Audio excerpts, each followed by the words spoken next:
Жыргалбек Қалиев күн суықтағанынан көмір алу үшін Нарын шаарындағы кампалардын бирине келген. Ал көмүрдүн тоннасын 6000 сомго тарттырып алганын айтат. Каарман баасы да элдин чөнтөгүнө ыңгайлуу дейт.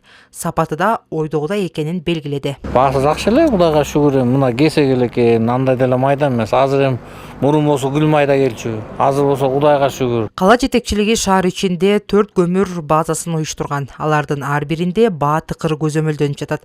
Учурда турук көмүр кенинен алынып келинген көмүрдүн баасы 4800 сом болсо, ал эми кара кечиден алынып келген кара алтындын баасы аралыкка жараша 6100 сомдон 6800 сомго чейин. Мониторинг жүргүзүп жана иш алып баратабыз, баалар көзөмөлдөнүп атабы деп. Кара кеченин көмүрү азыр ар бир саткан ушундай базаларга жана көмүр саткан жерлерге маалыматты илип койгула дедик. Көмүрдүн тоннасы 6000 сом деп. Ошол келип аз жеринде таанышып келип атам, ошо мамлекет көзөмөл сакталып атабы деп. Бияктын жетекчиси менен сүйлөштүк. Азыркы учурда тоннасы 6000 сомдон деп маалыматтарды да илип коюптур. Анан мүшөктөп да сатып атышыптыр.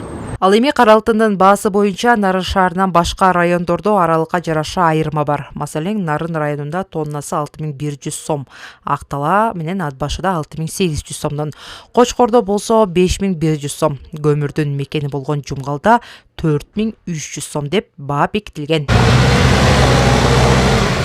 Белгилей кетсек, кара кече көмүр кенинин башчысы көмүрдүн наркын белгиленген баадан көтөрүп саткандар кара тизмеге кирип каларын билдирген. Бул боюнча атайын тийиштүү чаралар көрүлүп, физикалык жактар үчүн 3000 сом, ал эми жеке ишкерлер эрежени сактабаса 13000 сом өлчөмүндөгү айып салынат. Акыркы 2 ай аралыгында физикалык жактагы 12 адамга карата айыптар салынган. Жипара Насырова, Жолдошбек Курманбеков, Нарын жаңылыктар.